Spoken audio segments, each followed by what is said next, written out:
Yo, this is Deontay the Bronx Bummer Wild, the WBC heavyweight champion of the world. And I'd like to give a big shout out to CJ Goodfellow, Sports TV. Bomb Squad, baby. All right, both Jake Paul and Hasim Rahman Jr. explained what happened and why the fight fell off. So yeah, let's talk about it, man. Thumbs up the video, share the video, subscribe to the channel, and subscribe button, it's the bell icon button. Hit all notifications, increase the chance of notifications. We go live and drop video. And then we're gonna play this, and then I spit on, what I really think about what they both said, right? We be talking about this tonight too. So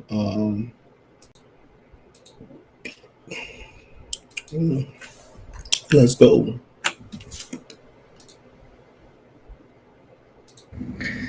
Alrighty, folks, emergency press conference. You may have seen the news. Hasim Rahman Jr. has pulled out of the fight. This is not a joke. I am devastated. I cannot fucking believe this. We just found out this news. And this is just another case of a professional boxer, just like Tommy Fury, being scared to fight me. It's as clear as day that these guys have been so unprofessional to work with, looking for any excuse to suck more money out of this event, to coerce us into doing things. And from the jump, I knew in the bottom of my heart that this guy didn't want to get into the ring with me. It's as clear as day. Here's what happened, long story short. So he signed a contract to fight me at 200 pounds and was going to cut the weight down to 200 pounds. This is not a big cut for him, right? He's a big guy with a ton of weight to lose. So he sent a video to the commission the first time he weighed in at 216 pounds. The commission wanted to track his weight cut to make sure he was doing it in a healthy way. 3 weeks later, the commission asked him for an update on his weight. He sends a video weighing 215 pounds, meaning in 3 weeks, he only lost 1 pound. So the commission was like, hey man, you're not cutting the weight properly. We don't want you to lose it all in the last day. We're going to have to change this fight to 205 pounds. And then today, out of nowhere, his team calls and says, Hasim's not going lower than 215 pounds. If the fight's not at 215 pounds, then we're pulling out. My manager goes, fuck you guys. You're not in control of this. We already agreed to 5 more pounds. He is a big guy. Losing 10 pounds, everyone knows in the sport of boxing that is an easy weight cut. People do that. UFC champions cut 25 pounds overnight to make weight. A 10-pound weight cut for a heavyweight is nothing. This is clearly an excuse. So they say, okay, the fight's not at 215, we're out. The biggest payday of his life times 10, and he's fumbling it.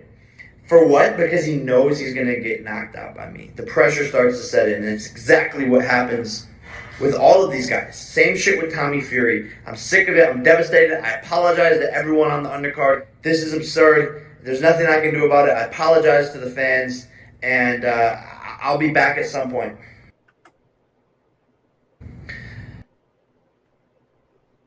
Paul got going on for y'all. I signed a contract to make 200 pounds within the 3 or 3.5 weeks that I had to do it, but I couldn't do it. My body simply would not let me do it, would not let me get down to 200 pounds. But where in boxing do y'all see them canceling fights a whole week in advance? I didn't even get my last week to get down as low as I could. I told this man, it's penalties involved, keep the purse. Keep the purse. I fight you for the $5,000 minimum. That's how much it means to me, and that's how much faith I have in knocking him out. I would have beat this man with one hand, just like I did in the gym. But let him tell it. He already beat my ass in the gym when I was 230. So if you beat me up while I was 230, what's the problem in fighting me while I'm 215? What's the problem fighting me at 210? It's clearly them not wanting to fight. It's not me pulling out the fight. It's them not wanting to fight. I never said that I didn't want this fight. And the only thing that I can conclude is that they scared. I mean, they tried to drain me down. I told them, look, I ain't gonna be able to get all the way down to cruiserweight. I mean, it was a astronomical feat in and of itself from the beginning. From the beginning, when they called me to spar him for Anderson Silva, I told them what my weight was. They knew what my weight was, and they knew I was going to have to lose about a pound a day for 30 days in order to make 200 pounds. Now, with all that aside, still, if I wasn't able to make the weight, they knew that we had a replacement on the side the whole time. He's been doing everything I've been doing this whole camp. the Muslim boxer, Muslim Cason, who campaigns at cruiserweight, who wouldn't have to have drained himself, who could have saved the show, and Jake Paul could have fought a real boxer, but he don't want to fight a real fighter. He don't want to fight a real fight. He wanted to drain me down and fight a shell of me, which I'm not going to allow him to do. All right. My whole thing about kind of two takeaways.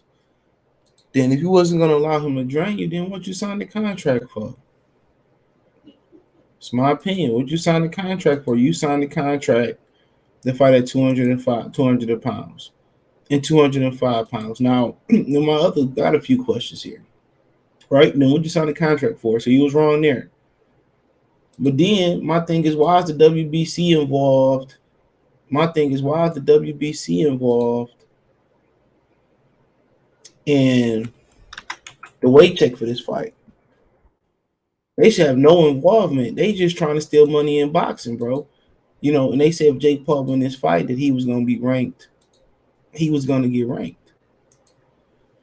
So my thing is, and I'm going to talk about that. I'm going to say that video tomorrow. My thing is this.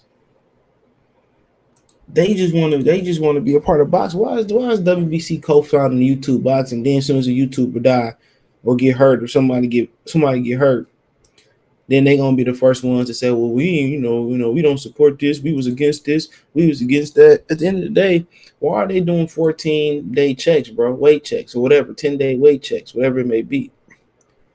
Why are they doing that? Why do they have involvement in this fight? You gotta ask yourself. And I'm gonna release the video tomorrow. We're gonna talk about it tomorrow night live. So y'all gonna have to wait. Why are they even involved in weight checks? And that's what happened. For those who don't understand, they got to do a lot when these fights sanctioned. When these fights get sanctioned, a lot of times they do, I think like 90-day, 30-day, 14-day, 7-day weight checks. Excuse my ignorance. They do weight checks. And apparently he wasn't healthy enough to get down to 200 pounds.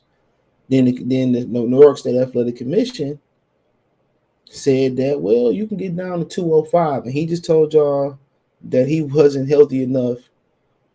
He don't feel like he was well enough to get down.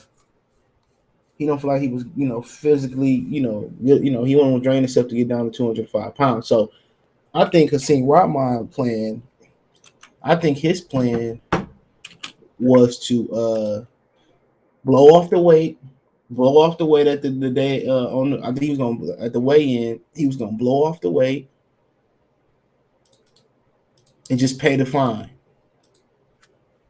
Now he said he was willing to give up his whole purse to take this fight and take the bare minimum purse of $5,000. Now you gotta remember too, Jake Paul said his brother and manager told him don't fight him. You gotta remember all that. His brother and manager told him don't fight him. They was concerned for him. They said, well, don't go in there fighting him. He said that. His brother, Logan, and his manager said that ain't a good look. And if you beat him in sparring at 231, what's wrong with beating him at 215 then? So Hasim Rahman wasn't gonna respect the weight regardless. Whoever got the WBC involved for Jake Paul, that was a very, very smart move. That was a very, very smart move by them. Whoever got them involved, that was a very, very smart move. Very smart move by them. Because that saved his ass. Because come today, if Hasim Rahman would have showed up on Friday for the weigh-in, he would have showed up at 215, 220, 210, whatever.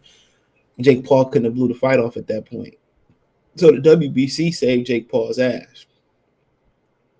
You see in this picture that this man was gonna make 200 pounds, 205 pounds. Look how small he is compared to Jake Paul. Jake Paul was probably gonna get beat up, or he was gonna get beat half inch his life, or he was gonna try to find a way to edge him out. Little Tyron Woodley knocked him through the ropes.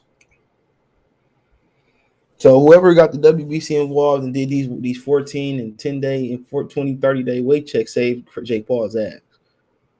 It wasn't like this dude had 12 weeks to or 10 or 12 weeks to cut the weight down. It wasn't even like he used to cutting weight. Jake Paul said, well, UFC fighters do all the time. He's a heavyweight. Hasim Rahman Jr. ain't had to cut weight since he was in the amateurs. He was a heavyweight. They got super heavyweight in amateurs. So he ain't had to cut weight into the amateurs, since the amateurs. That was almost 10 years ago.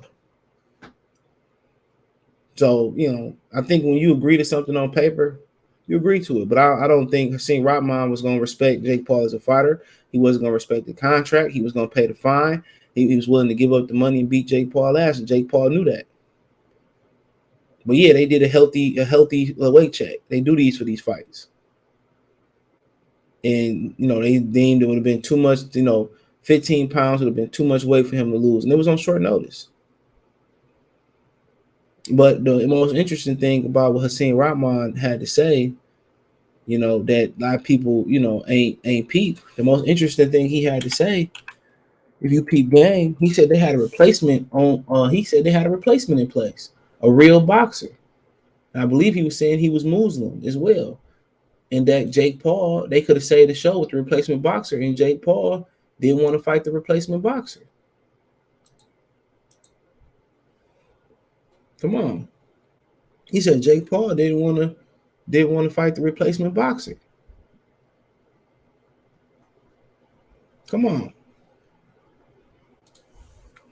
Come on. Come on. So that's interesting. Jake Paul could have saved the show. And he chose not to save the show. So there you go. Now this is the rumors of this is starting.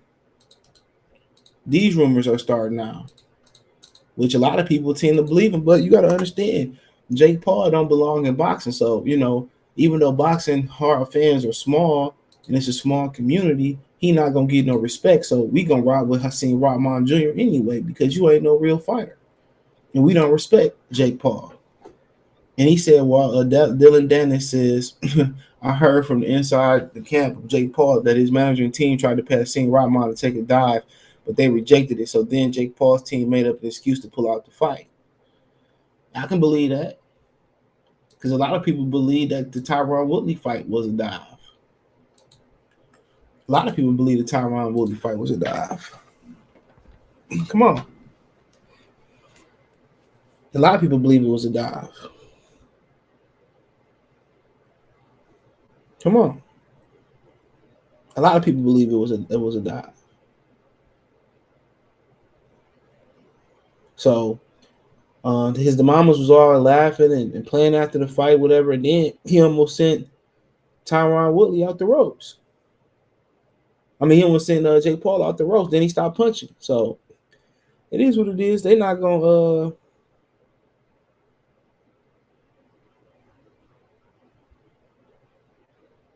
they're not gonna be satisfied, bro. They're not. Until the feds come in boxing and start regulating and digging into their shit.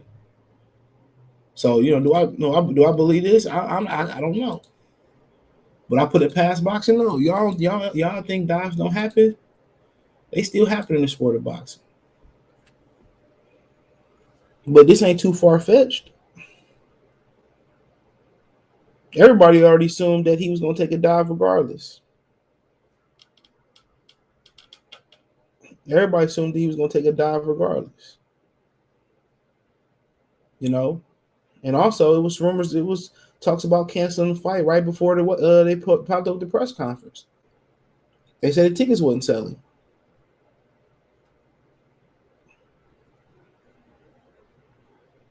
So, it is what it is. It is what it is, man. But hey, let me know, what y'all girls and guys think about it. But a dive, it happens still in boxing, bro. People think that mob days and when the sport was it was percolating. I can't say it was at its peak. A lot of people think you hear about Tony Sonny Liston, Muhammad Ali, this, that, and the third, whatever situation may be. But that shit still happen. But hey, check out the boxing news playlist. Thumbs up the video, share the video, subscribe to the channel, and subscribe button. It's the bell icon button. Hit all notifications, increase your chance of notifications. We go live and drop video. Financial want to support the channel. Cash App, $ CJ Good 313, Venmo CJ Good 313, PayPal description. Outside of that, hit the link tree. All my information is there. Peace.